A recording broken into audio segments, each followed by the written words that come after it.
Halo Bu Diana. Mbak Dianika. Selamat datang di Reskes, di podcastnya BPBD Kota Madiun. Wah, sip, siap. Ini pertama kalinya ya Bu ya, Iya. mampir ke sini. Gimana perasaannya? Nah, sangat senang. Alatnya lumayan. Ya ini sebenarnya itu sudah berjalan hampir berapa tahun ya? 2 tahun lah Bu. Cuman kemarin waktu COVID itu sempat vakum, ini baru jalan lagi. Nah, terus kemarin kebetulan ada kegiatan kita bareng, Iya. memanfaatkan momen. Momennya. Yes. Ya, Bu Diana kan aslinya kan Pacitan ya. Iya, betul. Nah, di Madiun ini ada kegiatan apa nih Bu? Kok mampir di Madiun? Oh. Kebetulan saya juga ngajar di Unmer Madiun, Universitas Merdeka Madiun di jurusan Teknik Sipil. Oh, teknik sipil. Iya. Dosen. Iya. Bu dosen. Tapi dosen kebanyakan Bolos ya? Bolosnya. terus habis itu kegiatannya apa lagi Bu? Selain jadi dosen.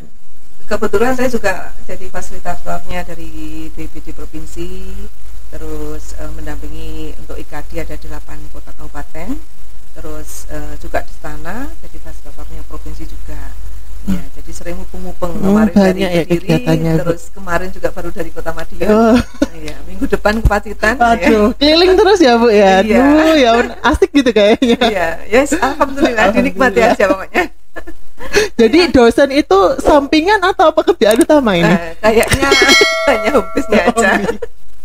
Iya. Terus selama jadi fasilitator Ibu, udah berapa lama jadi fasilitator di provinsi? Alhamdulillah saya jadi fasilitator itu mulai tahun 2012. 2012. Iya, Udah lama 10 tahun berarti nih. Iya, 11 ya. Iya. Dengan BNPB mulai dari diluncurkannya pertama kali ada sekolah sungai, sekolah laut, terus ada SEMAP atau sekarang SPAB, Sekolah Madrasah Aman Bencana. Iya, iya. Terus waktu itu dapat kota tangguh juga. Oke. Ya, terus ada di Istana ini, terus yang barusannya ada Katana. ya, keluarga tangguh bencana. Oke. Dan ini satu lagi karena di kami di Iya, iya. perguruan tinggi ada namanya Merdeka Kampus Belajar itu. Jadi salah satu mata kuliah kami adalah kebencanaan. Oh, ada kebencanaan Iya, juga. jadi sudah kita turunkan atau kita tularkan lewat KKN tematik juga di Istana juga. Oke. Iya. Banyak ya Bu ya kegiatannya. Nah itu apa yang bikin Bu Diana ini tertarik nih bergabung menjadi fasilitator? Itu kan berarti kerjaannya lebih ke apa ya, relawan gitu ya Bu? Iya, betul. Ya, apa yang membuat Bu Diana itu tertarik? Aku mau gabung. Iya. Ceritanya begini. Pertama, karena saya memang senangnya ngobrol dengan masyarakat. Oke. Ya. Jadi langsung dengan ngobrol berbagi pengetahuan dengan masyarakat. Terus yang paling mendasari di Pacitan itu pernah kejadian tahun 2000 berapa ya, 6 atau 7 waktu itu ada isu tsunami. Oke. Nah, Iya, ya kan, iya, waktu itu iya. isu tsunami Iya, besar-besaran. Termasuk saya yang waktu itu belum ngeh tentang kebencanaan, ngungsi akhirnya. Ngungsi. Iya, nanti jam 12 malam ada gempa besar, potensi tsunami ya. Termasuk saya ngungsi. Nah, akhirnya kan dari situ saya mulai belajar. Bener nggak sih kalau gempa itu bisa diprediksi ya? Terus tsunami itu apa kan seperti itu. Akhirnya dengan belajar itu, oh seperti ini. Nah, ternyata bukan hanya saya saja yang belum tahu, masyarakat banyak yang belum tahu. Nah, kebetulan BPD dengan BPD Provinsi, Kabupaten dengan BNPB waktu itu ada program Destana. Waktu itu kami atau pertama kali saya belajar tentang Destana itu aslinya dengan GIZ. Apa itu GIZ itu? Jadi NGO-nya dari Jerman. Oh, waktu iya. itu yang pertama kali istilahnya menularkan dengan teman-teman di Jogja. Saya ikut BIMTEK-nya dengan teman-teman GIZ, akhirnya jadi tahu. Oh seperti ini konsepnya. Awal itu berawal dari situ, akhirnya ini kok kayaknya menarik ya, maksudnya saya senang juga kegiatan dengan masyarakat, apa salahnya saya sebarkan. Kebetulan waktu itu PD Kabupaten Pacitan juga bersambut. Ya, terus kami di akademisi kan ada namanya pengabdian masyarakat. Ya, nah, kapan lagi kita mau berbagi dengan masyarakat ya kan? Kalau hanya berorientasi pada anggaran kan tidak akan tersampaikan dengan baik dengan masyarakat ya. Akhirnya dengan pengabdian kita, dengan waktu longgar kita, dengan teman-teman dosen, waktu itu dengan dosen STKIP, kita mulai bergerak sosialisasi tanpa dana. Iya, jadi pokoknya cuma. Iya, yang penting saling berbagi, nanti bayarannya dengan yang di atas. Itu jiwa-jiwa relawan seperti itu ya Bu ya, bayarannya dari atas. Iya, iya.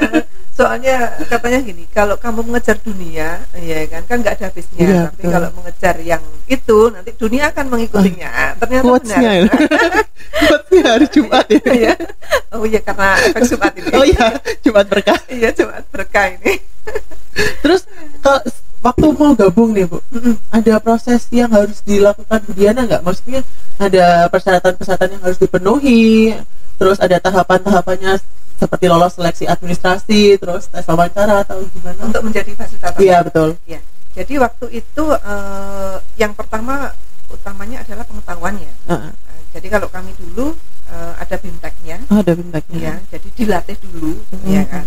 Minimal kalau menjadi fasilitator itu sebenarnya kan menyampaikan kepada masyarakat atau istilahnya kita mencari data dengan masyarakat, mengumpulkan data, ya kan. Jadi di situ dilatih mulai cara berbicaranya, terus pengumpulan datanya seperti apa, terus kontennya itu di sana seperti apa, terus kebetulan selain saya mendampingi di teman-teman kebencanaan kan ada saya juga pendamping ekonomi juga sebenarnya dengan teman-teman dari dinas koperasi.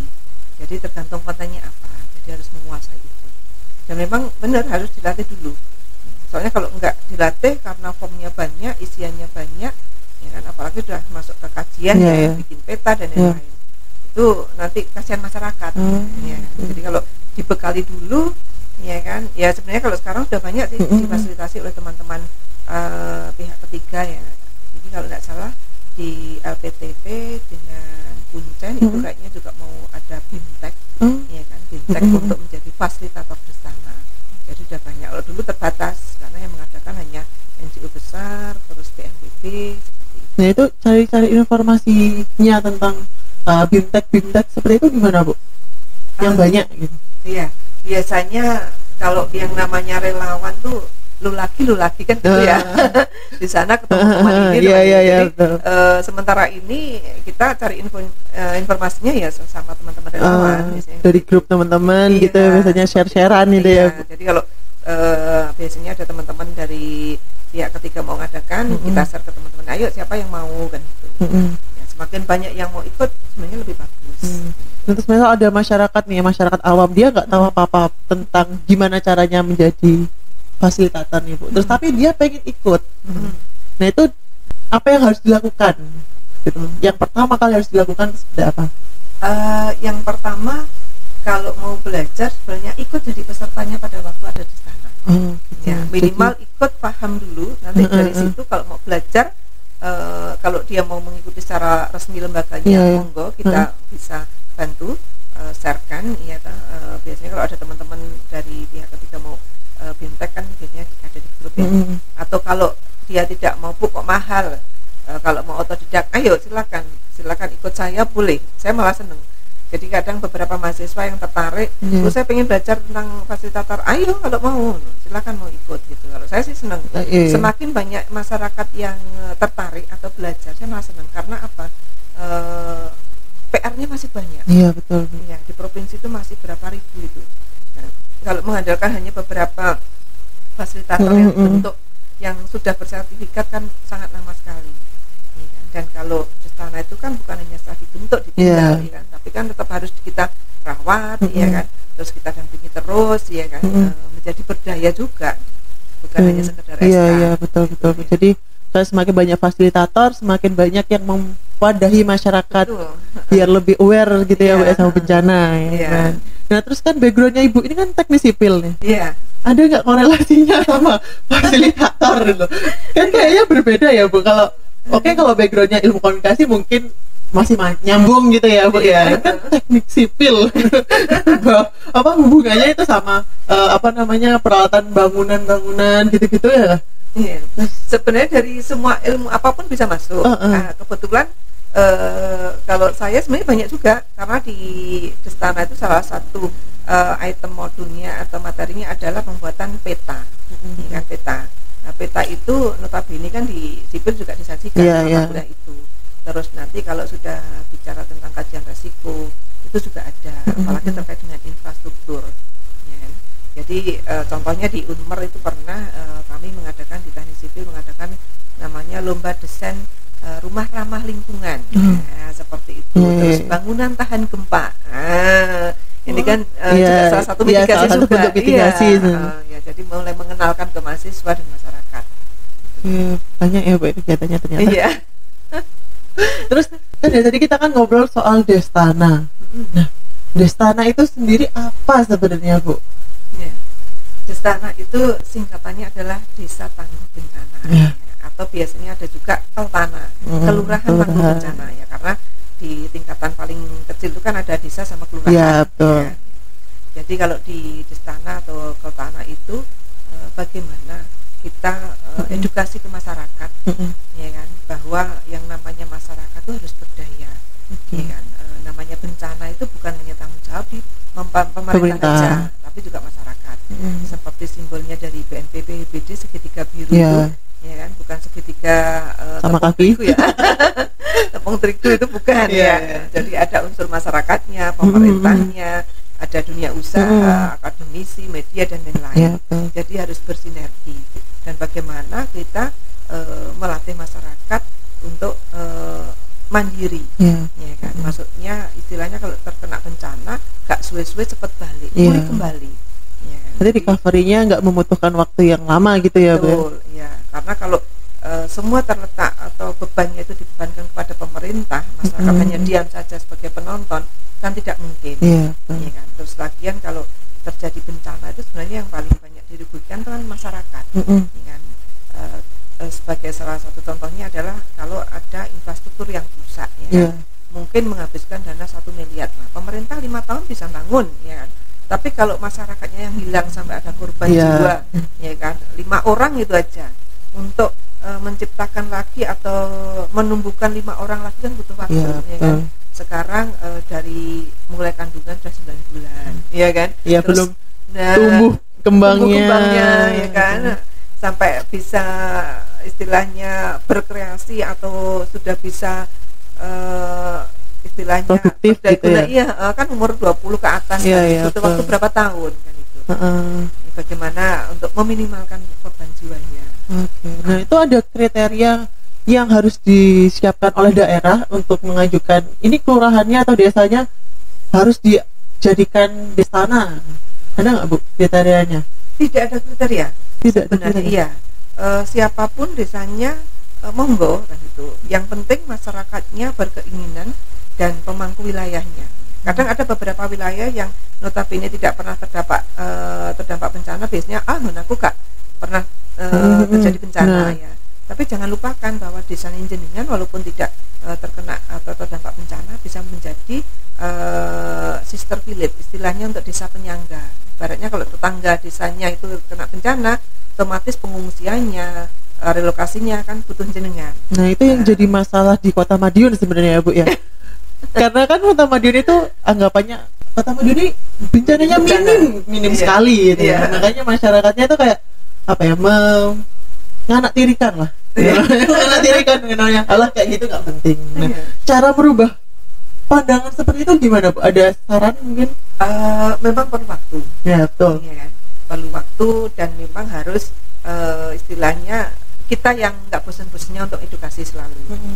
Saya itu pertama kali 2012 terjun dengan teman-teman di Kabupaten Pacitan. Waktu itu yang kita gaungkan adalah untuk tsunami. Sosialisasi pertama kita, karena Pacitan kebetulan ada sekitar 37 desa di 7 kecamatan yang notabene di pesisir pantai. Nah, waktu saya pertama kali sosialisasi kebencanaan diusir. Iya, mungkin sama juga dengan jenengan ya kan. Kok iki kok meden-meden Mbak. Ya kan, mungkin kalau ada bencana kan seperti itu ya kan. Tapi bismillah nawitunya bahwa kita berbagi pengetahuan.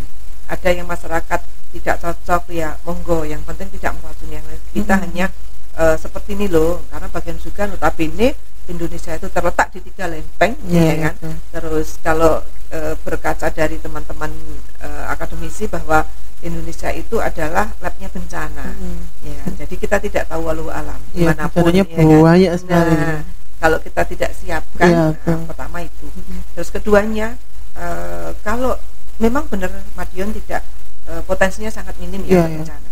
Tapi apakah warga Madiun hanya berdiam diri di Madiun. Iya, Nah, kan tidak kan, siapa tahu sekali tempo pas ke Pacitan, ke Kelayar, ya kan, iya. siapa tahu pas ke Jogja, ke Merapi, ya kan, kan nggak tahu. Iya, Nah, iya, kalau betul. kita tidak ngeh atau tidak aware tentang kebencanaan, nah, kan yang rugi kita sendiri. Iya.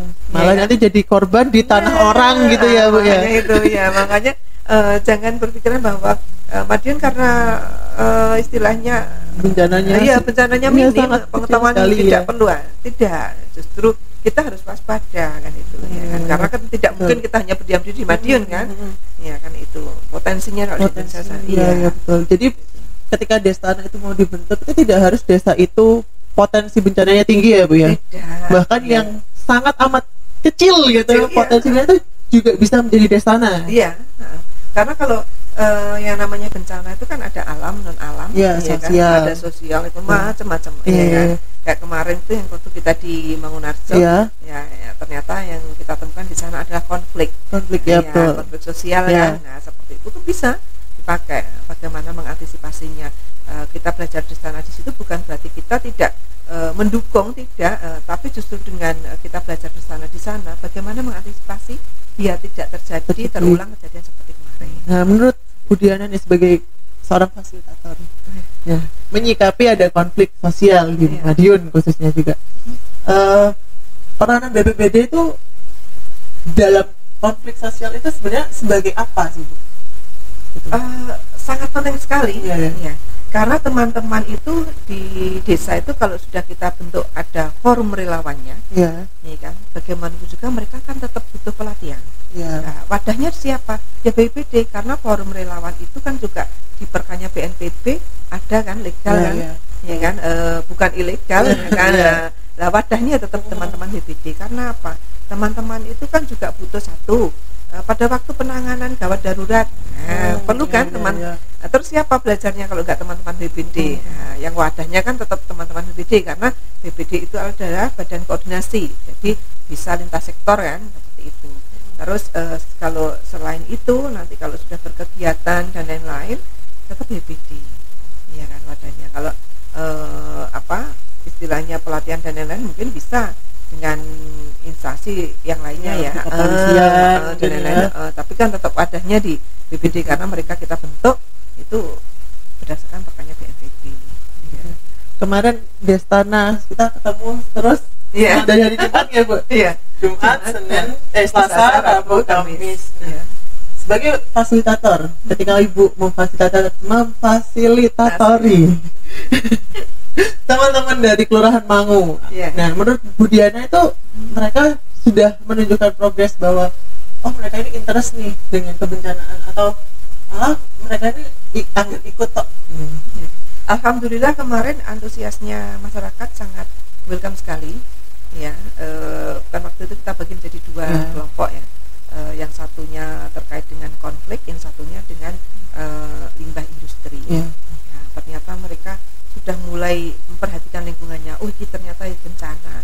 Kalau walaupun industri ternyata seperti ini, contohnya kemarin kita temukan ternyata industrinya berdampak ke pencemaran air. Nah, air itu padahal tidak terasa, kita konsumsi tiap hari kan, ya lama kelamaan nantinya ya, dan air itu tidak mungkin hanya ke satu sumber aja, kalau sudah masuk ke dalam tanah bisa ke beberapa orang. Ya, kalau udah air tanah sudah repot ya, Bu ya, untuk recovery-nya, untuk rehabilitasinya udah susah ya, Bu ya. Ternyata antusiasnya masyarakat juga welcome sekali. Oh iya, berarti aku perlu ini ya, terus apa sih yang harus saya lakukan? Oh iya, ini ya, sudah mulai. Iya, jenengan sebagai warga masyarakat jangan hanya diem kan itu. Oh iya, akhirnya dengan kemarin kita belajar seperti ini, terus harus melakukan seperti apa. Nah, tertarik sekali. Ya. Berapa orang kemarin, Bu? Ada sekitar 30-an orang. 30 orang. Nah, apa yang harus selalu ditanamkan nih sama peserta Destana soal kebencanaan? Yang pertama, jangan lupakan bahwa kalau sudah ada forumnya relawan, kembali ke relawan, rela berkorban, ya kan istilahnya kan itu. Jangan berkegiatan yang hanya berorientasi pada anggaran dan harus ada dananya, tidak, karena yang namanya bencana adalah tanggung jawab kita bersama, ya kan. Jadi ayolah, ini untuk kita bersama, untuk lingkungan kita, masyarakat kita. Tidak mungkin nanti kalau ada bencana apapun itu pemerintah pusat itu akan sedekah sampai mencukupi kebutuhan jenengan. Tidak, kalau tidak jenengan siapkan diri gitu. Jadi menyiapkan masyarakat itu yang utama. Ya, karena yang tahu kebutuhan masyarakat itu ya masyarakat itu sendiri ya Bu ya. Ya pemerintah kan hanya memadahi lah kasarannya kan seperti itu. Dan tidak mungkin semua kebutuhannya ditawarkan sama pemerintah. Belum lagi kalau aksesnya semisal terputus. Kadang kan ada beberapa daerah ketika bencana aksesnya terputus, mereka bingung harus ngapain. Iya, betul. Kayak yang waktu itu gempa yang di mana?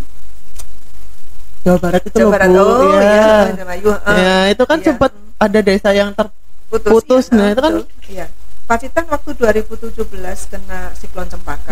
Itu kan ada salah satu yang terputus sama sekali. Jadi akhirnya helikopternya BNPB yang hanya bisa masuk karena akses jalannya tidak bisa.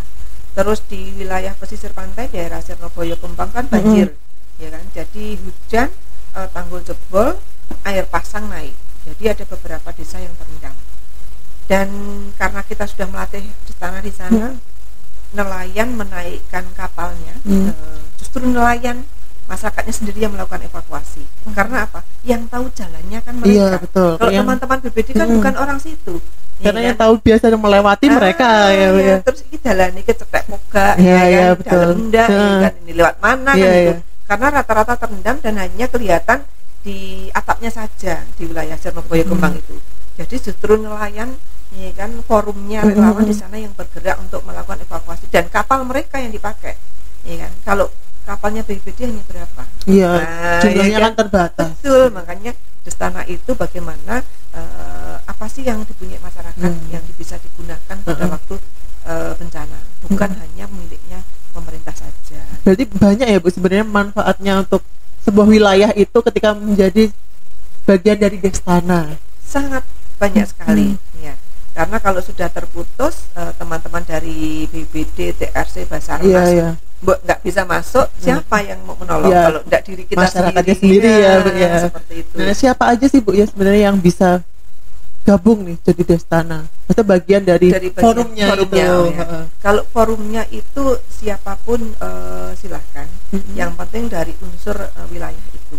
Contohnya kalau desa atau kelurahan mulai dari perangkatnya ya jelas itu harus ada ya Bu. Ada ya minimal itu karena nanti kalau ada kegiatan dan lain apa kan tetap yang bertanggung jawab Pak perangkat desanya, perangkatnya itu. Terus kedua ada dari unsur PKK, Karang Taruna, tokoh masyarakat ya. Mungkin di situ ada lembaga-lembaga dari organisasi yang lain ya kan. Kalau di desa kan ada LPBNU, ada Muhammadiyah itu, MTA, ya kan? Terus belum lagi ada rumah zakat, ACT, ya kan? Belum lagi ada organisasi perguruan, ya kan? Belum lagi ada yang anak-anak muda sekarang geng sepeda motor terus perkumpulan perkambingan, peternakan, ya kan? Pertanian, siapapun boleh. Yang penting kuncinya adalah bagaimana untuk desanya itu, ya kan, menjadi berdikari, ya kan, mandiri seperti itu. Nah kemarin kan waktu kegiatan Destana di Maung itu kan saya lihat ada perempuan. Apakah seorang perempuan itu harus dan wajib untuk belajar mengenai kebencanaan? Sebenarnya kalau ibu itu wajib. Wajib, harus. Iya harus. Nah, karena apa? Kalau di penilaian itu kalau perempuan kan masuk di kerentanan kan sebenarnya. Padahal jangan dilupakan bahwa wanita itu tangguh, perempuan itu tangguh. Dari yang rentan bisa kita bawa menjadi kapasitas. Contohnya kalau kita menilai bahwa masyarakat perempuan itu lemah ini, dia kalau tidak didasari oleh pengetahuan, tapi kalau kita beri pengetahuan, ya justru dia lebih survive, lebih kuat. Dan apalagi kalau perempuan itu notabene di rumah itu kan sebagai ratu, ratu keluarga, ratu rumah tangga ya, semua tertumpu pada ibu. Nah kalau ibu tidak kita latih, ya kan, alangkah emannya, ya kan, alangkah ruginya, ya kan, karena kalau jenengan juga biasanya sudah berkeluarga kan Mbak Dianika ya. Nah, contoh kecil aja, mulai pagi jenengan bangun sudah menyiapkan si kecil, ya kan, masaknya, ya kan, belum lagi nanti suami, ya Pak suami, betul. Kunciku di mana, ya kan, perintilan gitu ya, perintilannya kan mesti ke ibu. Nah, kalau ibu itu kita siapkan, nah, kan rugi karena nanti kalau keluarga itu kan mulai dari apa istilahnya, kalau kita menyiapkan tas siaga ya, tas siaga itu mulai ada bahan pokok makanannya, terus baju-baju minimal 1 kali 24 jam, terus arsip-arsip surat-surat. Yang tahu kan biasanya ibu-ibu, iya kan, STNK ini, BPKB ini, yang pelimpen ya, sertifikat ini dia. Nah, gitu. Tapi kadang kondisi tersebut itu berbalik sama kondisi di kehidupan nyata loh Bu. Kadang itu banyak yang ibu-ibu malah, halo urusan kono selang nangai, aku mumet ngurus omah. Cara merubah perspektifnya itu loh Bu, yang masih butuh waktu ya. Iya, ya memang butuh waktu dan proses. Jadi harus nanti sebenarnya kalau mau ngajak ibu-ibu tuh gampang. Gimana Bu? Kan mereka punya kegiatan dasawisma. Oh iya. Itu aja. Sekali tempo kita ngisi di situ dasawisma. Habis gitu kita ajari katana dikit-dikit. Nanti kan cepat nyebar. Dan kenapa sih ibu-ibu sering kali kalau saya senang dengan ibu-ibu? Karena apa? Ibu-ibu itu hobinya adalah menggibah. Iya kan? Ya, itu jiwa perempuan itu nggak bisa dilupakan ya, gitu ya. Nah, itu sekarang harus kita rubah. Silakan menggibah tapi dengan gibah kebencanaan. Ya saya gitu kan. Contohnya gini, kalau kita mengajak ibu-ibu pertemuan, nanti sampai di rumah kan masih ditanya sama bapaknya, anaknya, ibu mau ngapain sedino kok kumpulan. Pasti beliau akan bercerita, aku mau diajari seperti ini. Dan nanti ke tetangganya waktu kegiatan istilahnya blonjo atau mungkin ketemu arisan kan, itu pasti akan bercerita. Berbeda dengan bapak-bapak. Kalau bapak-bapak itu begitu sampai di rumah, kemaunya apa Pak? 1 hari kumpulan, mbuh ramudeng aku. Biasanya gitu, karena malas cerita ya, kecenderungannya para lelaki kan seperti itu. Nah, sekarang kita manfaatkan ibu-ibu yang seneng gibah dengan isu-isu yang kebencanaan itu. Jadi, gibah tetangga digantikan menjadi gibah soal bencana ya. Biar lebih positif. Nah, kalau sudah Destana terbentuk tadi kan Ibu beliaunya kan membahas soal katana. Katana itu program baru ya Bu? Iya. Ya sebenarnya bukan baru sih, sebenarnya sudah sekitar 5 tahunan ada. Cuma gaungnya masih belum banyak gitu ya Bu. Ya, karena waktu itu yang diluncurkan dari BNPB saking banyaknya, ya kan, ada sekolah sungai, sekolah laut, sekolah gunung, ya kan. Waktu saya ikut juga di sekolah laut, sekolah sungai, terus ada Destana, ada SPAB itu, ya kan. Jadi sangat banyak, dan Destana pun juga waktunya PR-nya banyak, ya kan. Terus untuk mengefektifkan, ya kan, untuk wilayah-wilayah yang memang potensi bencananya tinggi, itu yang lebih efektif kan katana itu.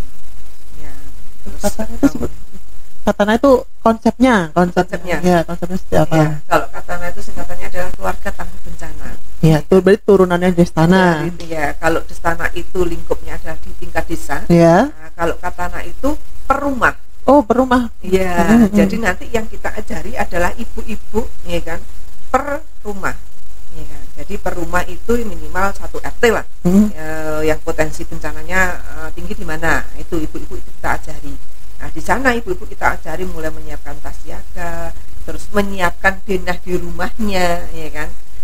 Jadi denah di rumahnya, terus habis gitu denah di lingkungannya untuk evakuasi. Terus nanti mulai mengidentifikasi nomor teleponnya anaknya di sekolah di mana, ya ketemunya nanti tempat evakuasinya di mana, seperti itu. Jadi lebih kompleks ya Bu daripada Destana? Atau sama aja, cuma lingkupnya lebih kecil. Ya, lingkupnya turunannya kan karena di basicnya di rumah, ya kan. Jadi mulai mengedukasi di rumah dan lingkungannya. Kalau lingkungannya kan minimal hanya beberapa rumah dan lain-lain seperti itu. Nah, itu butuh waktu berapa lama biasanya untuk mengedukasi? Karena kan ibu-ibu ya lebih banyak ceritanya daripada mendengarkan apa yang kita obrolkan kan. Jadi seperti itu ya Bu ya. Iya. Jiwa-jiwa mama seperti itu. Iya. Kalau katana itu ini kemarin saya uji coba dengan teman-teman di Pacitan itu kan lewat Dasawisma. Iya.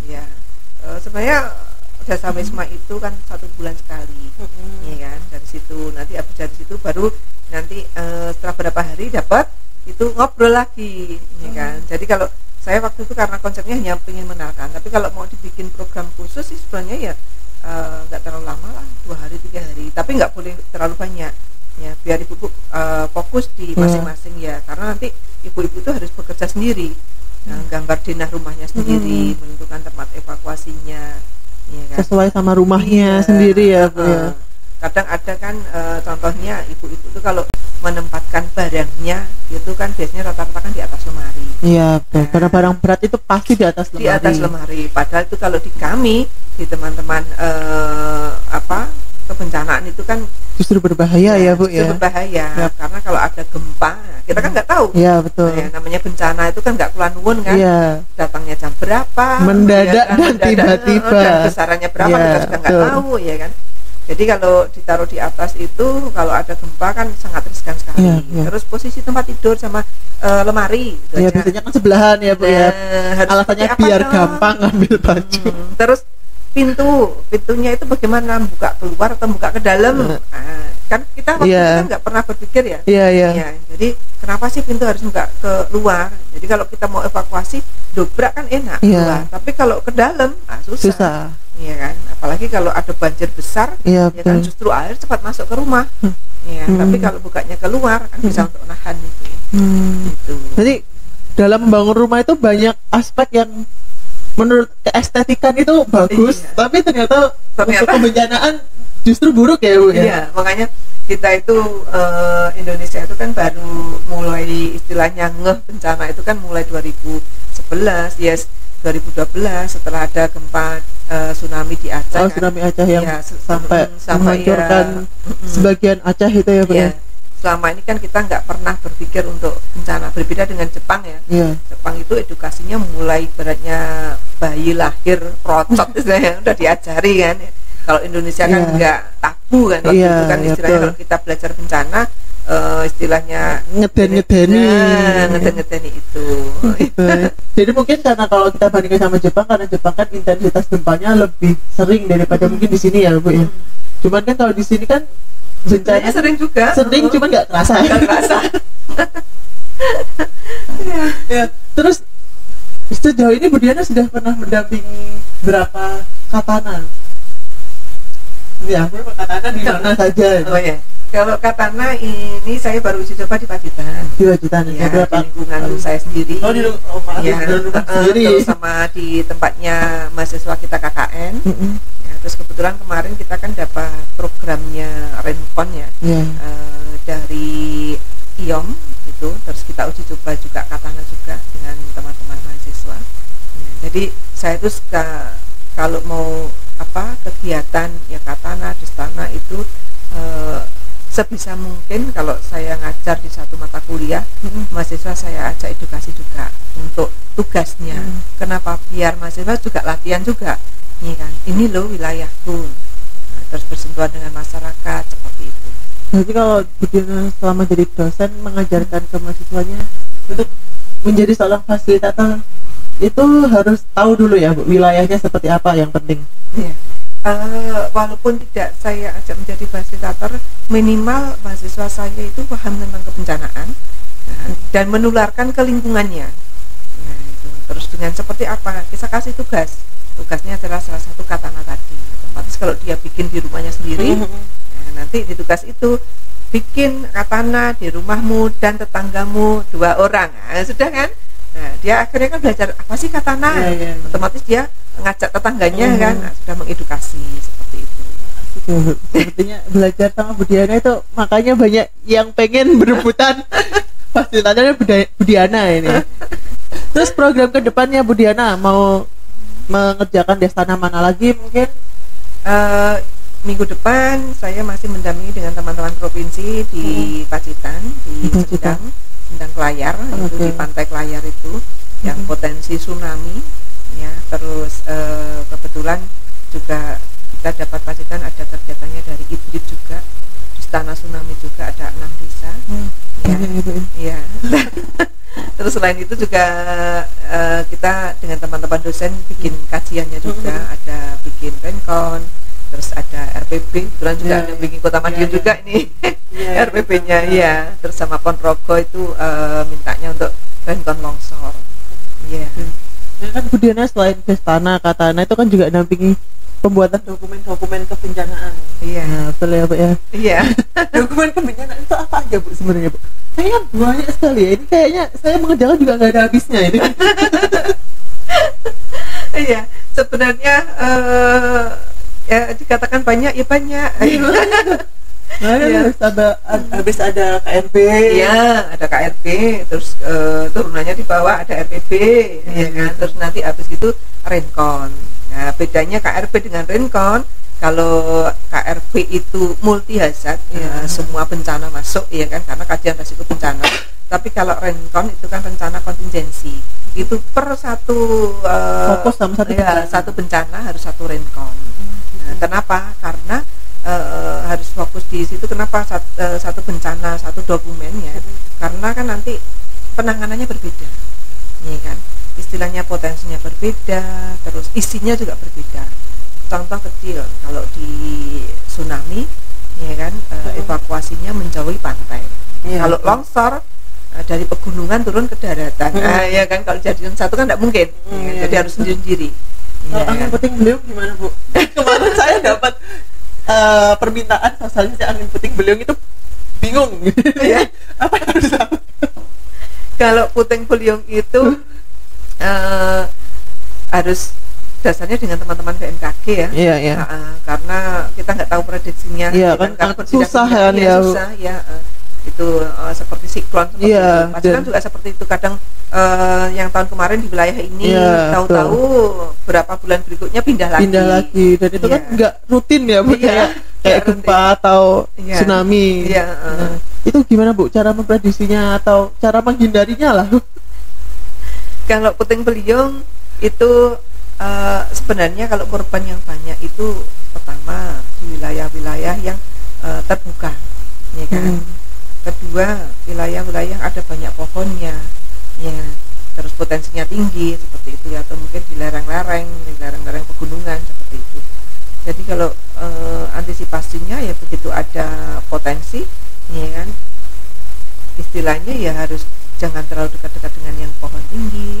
Terus kalau kira-kira rumahnya itu tidak rumah yang kuat ya, ya harus mulai melihat kan itu. Karena kita nggak, kalau di luar negeri kan sudah banyak ya yang bikin ada ruangan bawah bunker-bunker. tanah. Nah, kalau di kita kan tidak ada. Iya, karena Iya kan kan? mungkin kesulitan lahan juga ya Bu Iya, ya.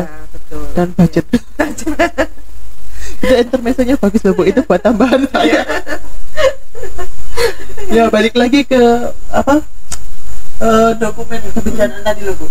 Nah itu kalau mendampingi pembuatan dokumen kebencanaan biasanya Bu Diana sendiri atau ada timnya? Kebetulan saya ada tim. Oh ada tim. Ya, ada tim karena kalau di dokumen itu kan harus istilahnya ada naskah akademiknya ya. Jadi ada tim kami, ada pengolah datanya, ya kan harus ngolah kan Iya. datanya, nggak hanya sembarang nulis saja gitu. Terus ada bikin petanya dan lain-lain. Nah terus fungsi dari setiap dokumen itu apa? Kadang kan orang kan menyepelekan ya Bu, apalagi seperti di sini ya Bu ya. Ya itu lagi balik lagi ke pemikiran bahwa di Madiun itu bencananya rendah sekali. Dokumen seperti itu tidaklah penting. Jadi mau ngumpulkan dokumen nanti ya udah nggak apa-apa. Dan sebenarnya fungsinya apa? Ini saya juga bercerita. Iya.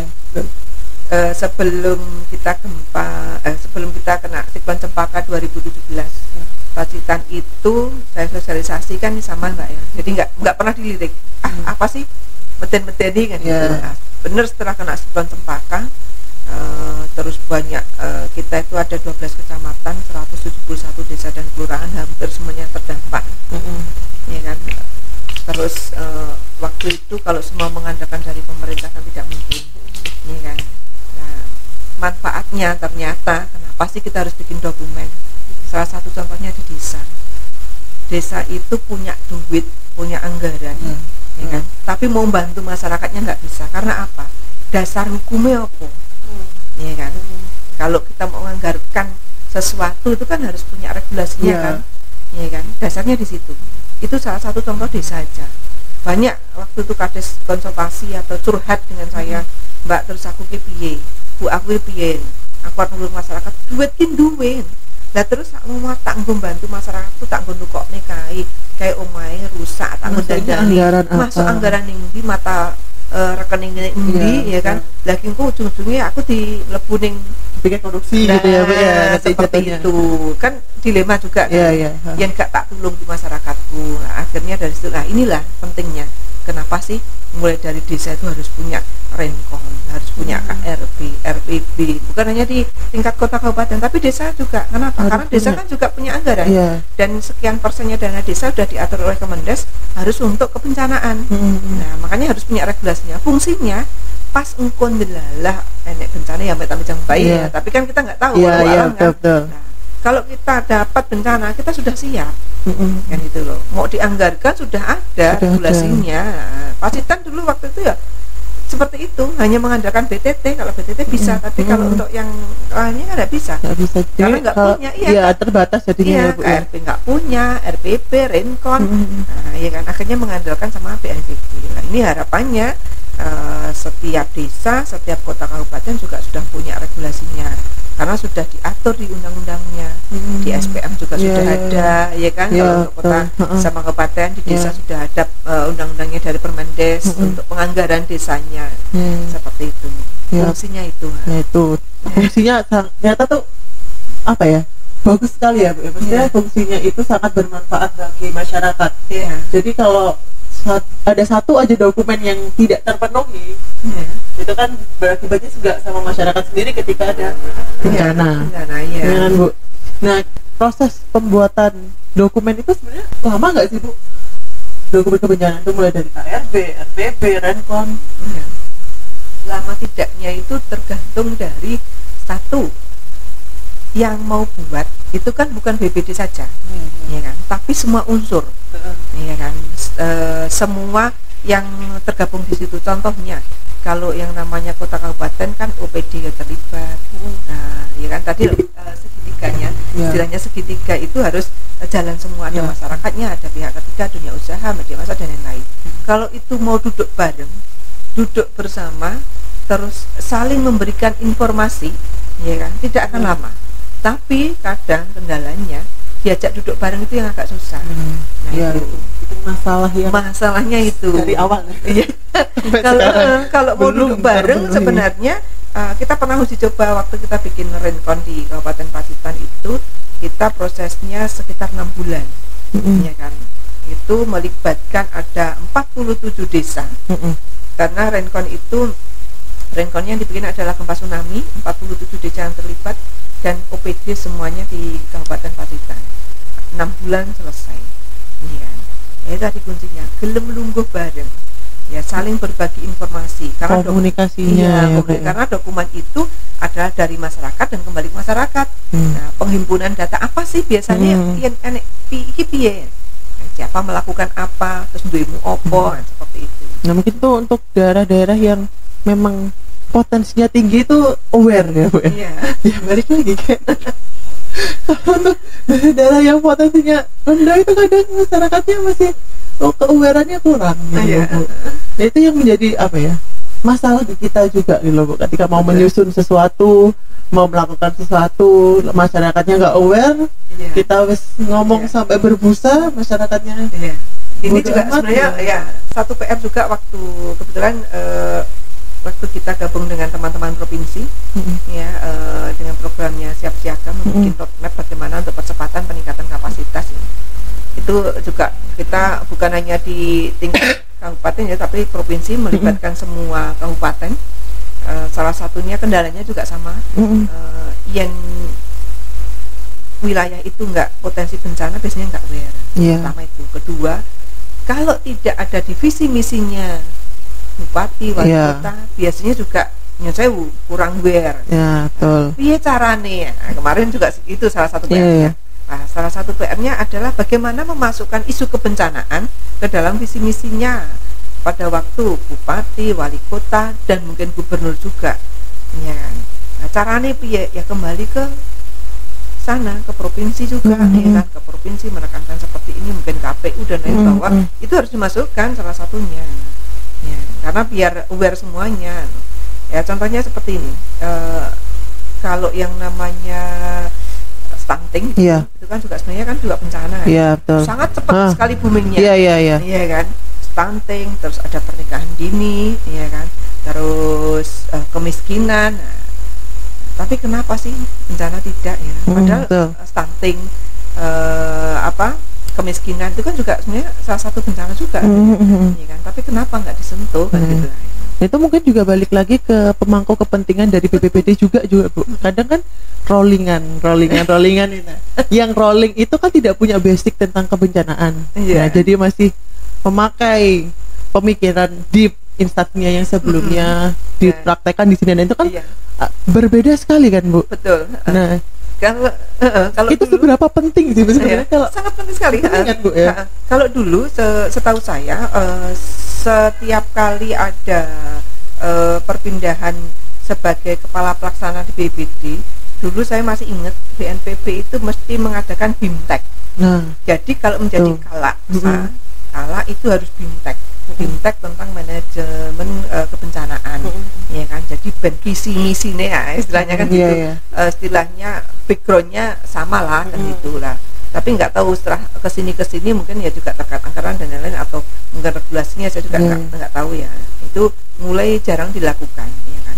Terus malah kemarin kita juga mengusulkan ke provinsi juga, ke Pacitan saya juga usulkan kalau ada diklat BIM, ya tiap pejabat mau naik pangkat itu kan ada diklat BIM ya, PNS itu. Masalah kebencanaan, manajemen kebencanaan itu menjadi salah satu mata kuliahnya. Disinggung sedikit gitu. Bukan hanya potensi dan lain-lain, itu juga bisa dimasukkan. Nah, kemarin kita ya waktu dengan Pacitan dengan Bapeda itu juga ngobrol. Ini biasanya kalau di klub tim itu materinya apakah wajib dari Kemendagri seperti itu? Apakah bisa dikelola kan seperti itu? Nah, ternyata ada beberapa mata pelajaran sebenarnya bisa dikelola. Nah, itu kita juga mulai masukkan seperti itu. Nah, ini mungkin juga bisa ditiru di Madiun nanti ngasih masukan ke diklat timnya ya. Jadi kalau ada diklat tim pejabat itu istilahnya manajemen kebencanaan dimasukkan. Jadi ketika masuk ke BPBD itu bukan hanya ke BPBD aja ya, bukan hanya ke BPBD. Otomatis siapapun nanti yang menjabat sebagai kepala dinas. Iya, kepala dinas itu sudah mulai aware tentang kebencanaan. Kenapa? Karena yang namanya KRB, kajian risiko bencana, itu kan bukan hanya miliknya BPBD pertama itu. Terus kedua ada undang-undang RT RW dan lain-lain. Nah, itu kan contohnya untuk mengurangi resiko banjir. Nah, itu kan juga ranahnya BPBD. Tapi kan undang-undangnya teman-teman di PUPR kan. PU. Nah, jadi kadang kolaps ya. Nah, itu makanya kenapa sih harus dimasukkan juga biar istilahnya rohnya sih kebencanaan itu bukan hanya miliknya BPBD tapi semua OPD. Iya betul. Ya. Biar jadinya ketika masuk ini regulasinya sama ya, sejalan. Iya, siapapun yang di sini atau siapapun yang di sana, ya kan. Kalau itu terkait dengan pengurangan resiko bencana apapun, itu kan bisa dimasukkan. Itu mungkin bisa jadi PR dan masukan buat pemerintah Kota Madiun ya, Bu. Iya. Jadi biar apa ya? Ganti pemimpin, ganti peraturan, ganti namanya kepala, udah ganti lagi yang itu kan agak susah kan Bu.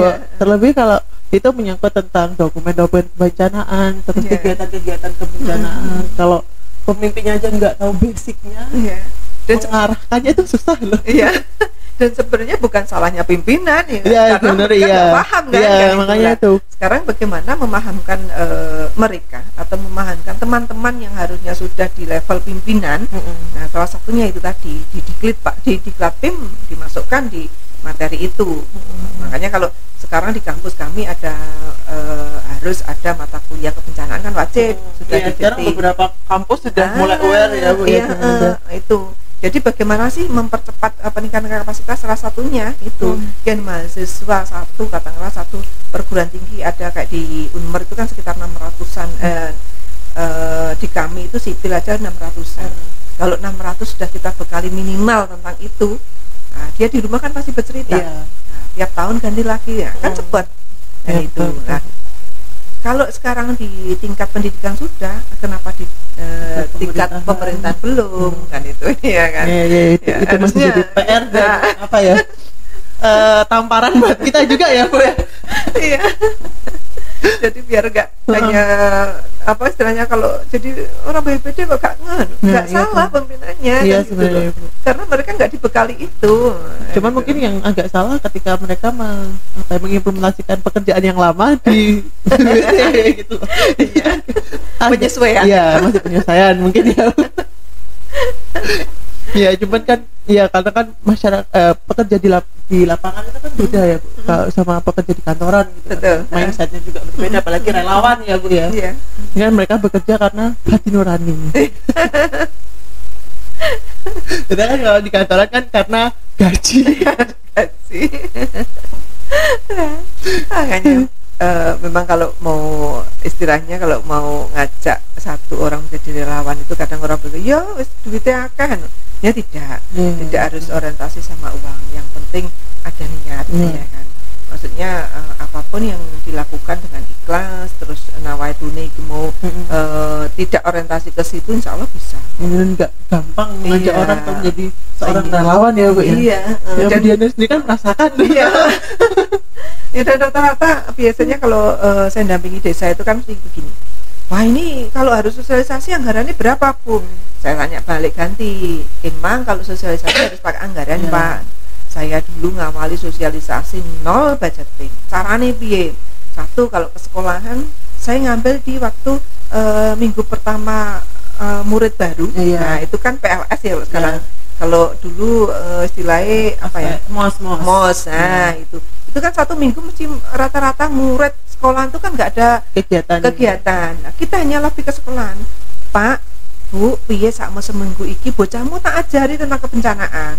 Nah udah tim saya masuk ya kan, mulai kelas 1, kelas 2, kelas 3 gurune kita ajari sosialisasi tentang nggak keluar duit kan.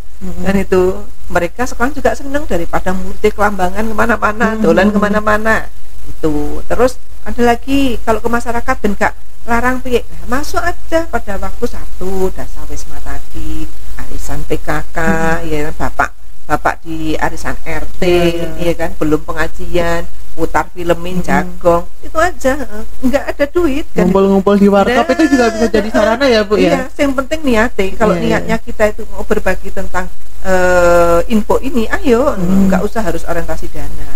Dan itu nanti otomatis saya dulu juga gitu. Nanti dengan kegiatan kita akhirnya kan dilirik orang dan itu, oh iya bisa ya seperti itu kan. Jadi modal untuk jadi seorang apa ya, istilahnya itu relawan itu selain pengetahuannya, modalnya harus pintar menggait hati masyarakat. Betul. Hampir sama kayak sales ya, Bu ya.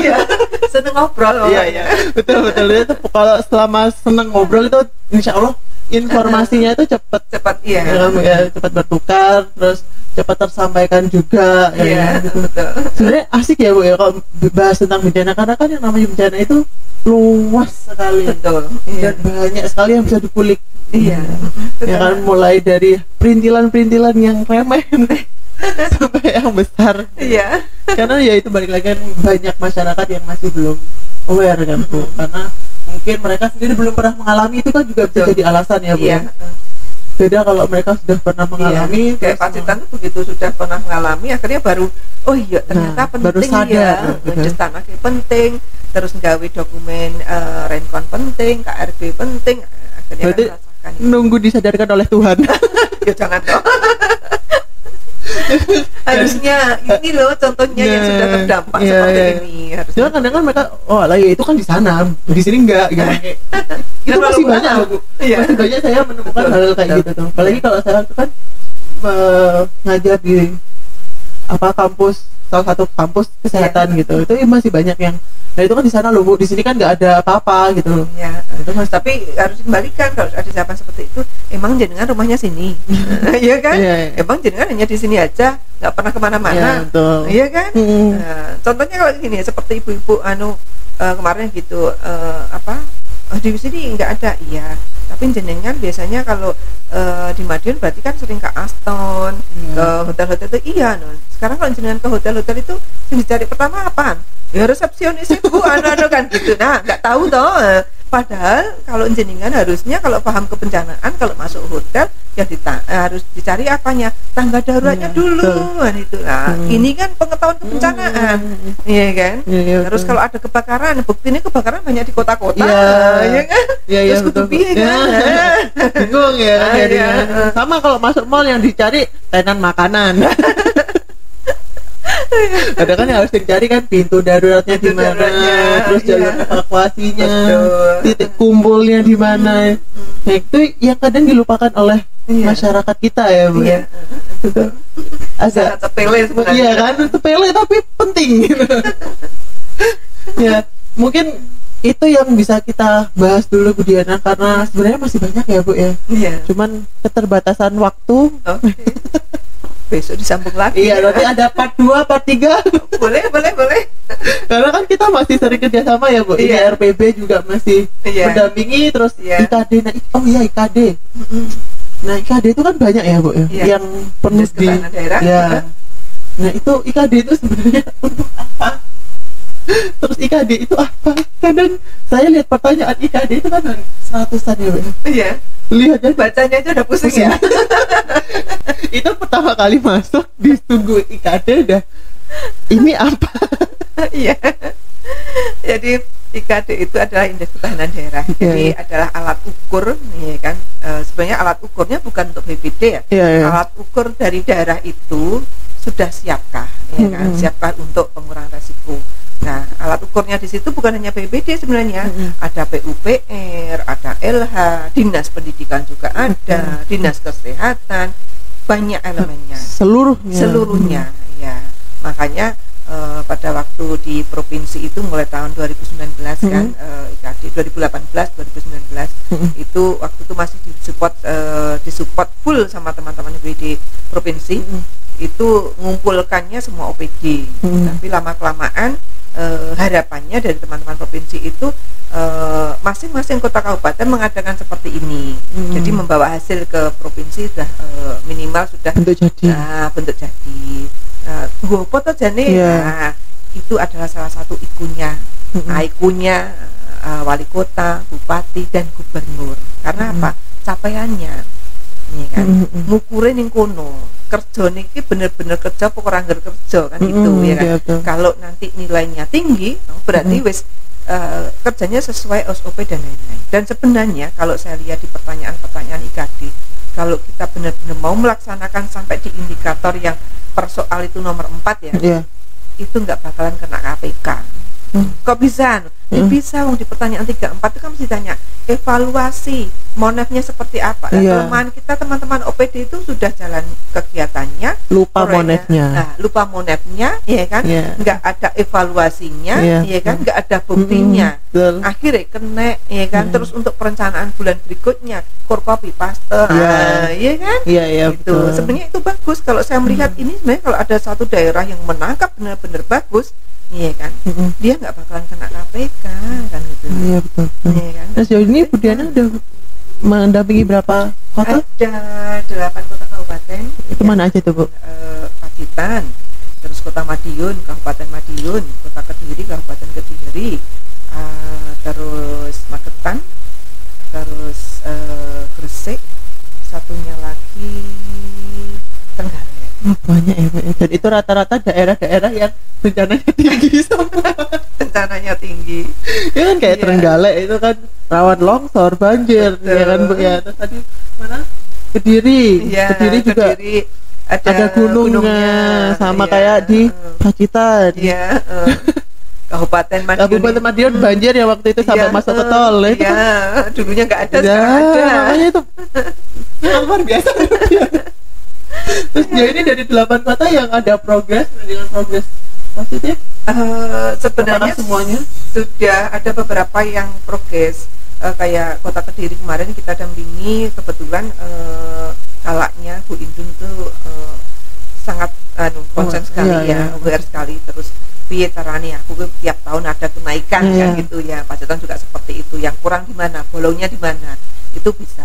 Nah, PR saya sebenarnya di Kota Madiun. Sama Kabupaten Madiun ini. Banyak ini kayaknya. Kota Madiun, Kabupaten Madiun itu saya yakin teman-teman OPD sudah melakukan kegiatan, tapi kesulitan dari teman-teman BPD yang notabene menjadi istilahnya ujung tombaknya, notakernya sebenarnya hanya notaker kan kalau teman-teman BPD hanya mengumpulkan data. Nah, kesulitannya setelah saya tanya itu susah mengumpulkan OPD-nya untuk cari datanya. Padahal saya yakin teman-teman OPD itu sudah punya, tapi kenapa sih nggak welcome? Kan gitu. Mungkin dari itunya juga pengarsipannya itu loh Bu. Iya betul. Berantakan. Mungkin ini mungkin karena ada beberapa BPD yang masih manual. Kalau manual kan harus nyari satu-satu, kadang kelesot, kadang hilang. Nah kayak gitu loh Bu. Iya sebenarnya programnya Bu Kofifa itu bagus.